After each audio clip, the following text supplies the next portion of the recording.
Bu Mensos, mohon maaf saya lagi. Sebelum Ibu jadi Menteri Sosial, apakah sudah ada program bantuan pangan beras?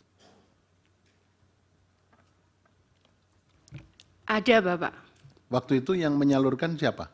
Dulu Kementerian Sosial, Bapak. Oke, terus habis setelah Ibu jadi Menteri digeser ke Kepala Bukan, Badan bukan, Pangan Nasional. Bapak. Mungkin Gimana? saya perlu jelaskan. Ya, supaya itu perlu saya dijelaskan jelaskan. supaya Ya. clear. Jadi begini, Pak. Waktu itu sebetulnya diberikan kepada Kemensos. Tapi saat itu karena ada temuan BPK, nanti kami bisa sebutkan, yang tahun 2020 ada temuan BPK bahwa ada dispute harga karena kita menggunakan harga CBP. Kemensos menggunakan harga CBP. Tapi kemudian saya tidak tahu di lapangannya. Saya menerima temuan. Akhirnya saya sampaikan, kenapa BPK nanyakan, kenapa milih harga CBP, kenapa bukan HET? Itu yang saya tawar saat itu. Kenapa kalau saya menggunakan HET atau harga pasar, saya mau dan tidak ada biaya bungkus. Kemudian ternyata nggak bisa, harus menggunakan dana CBP. Akhirnya kami pun tidak mau karena saya juga khawatir ada temuan kalau menggunakan dana menggunakan harga CBP, saya sampaikan begitu. Oke, jadi karena ada persoalan, kemudian Ibu sendiri yang Ya, menyatakan keberatan, ya, terus betul. kemudian oleh Bapak Presiden digeser ke penanganannya Kepala Badan Saya Pangan tidak tahu, mohon maaf, saya tidak tahu Oke. kemananya. Mungkin Ibu Menteri Keuangan tahu atau Pak Menko Ekwin?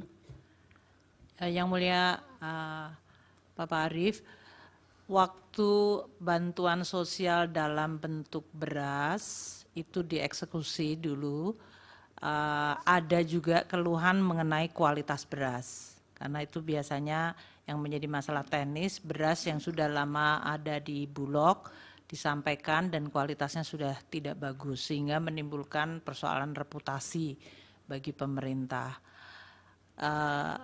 Pada saat peralihan menjadi bantuan dalam bentuk cash itu dilakukan untuk PKH dan kemudian bantuan pangan sembako, tapi dalam hal ini diberikan tetap tanpa dalam bentuk beras atau in kind, tapi cash kemudian untuk menciptakan perputaran ekonomi di masing-masing daerah.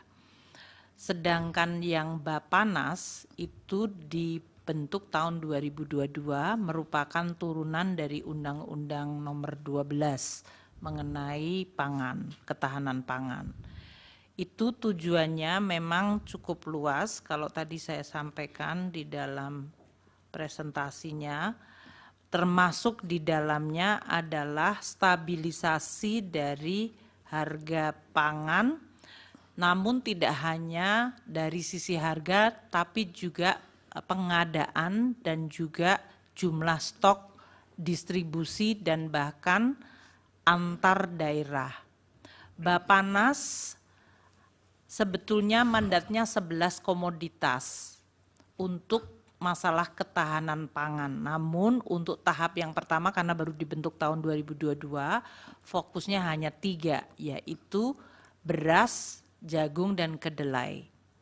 Nah, untuk yang beras ini tentunya begitu masuk masalah ada El Nino, jumlah kurang, makanya koordinasi Bapanas dengan Bulog mengenai pengadaan beras bisa dari dalam dan dari luar negeri apabila jumlah stoknya tidak ada atau tidak mencukupi. Demikian. Ya. Jadi memang itu dibuat di dalam rangka ketahanan pangan termasuk nasional, stabilisasi harga. Salah satu aktivitasnya memang bisa memberikan bantuan pangan kepada kelompok tidak mampu. Itu sebagai salah satu aktivitas, tapi fokusnya sebetulnya adalah untuk stabilisasi harga dan untuk ketahanan pangan.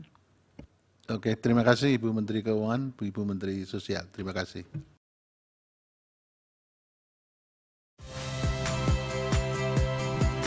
Saya Harjuno Pramendito. Saksikan program-program Kompas TV melalui siaran digital, pay TV, dan media streaming lainnya. Kompas TV, independen, terpercaya.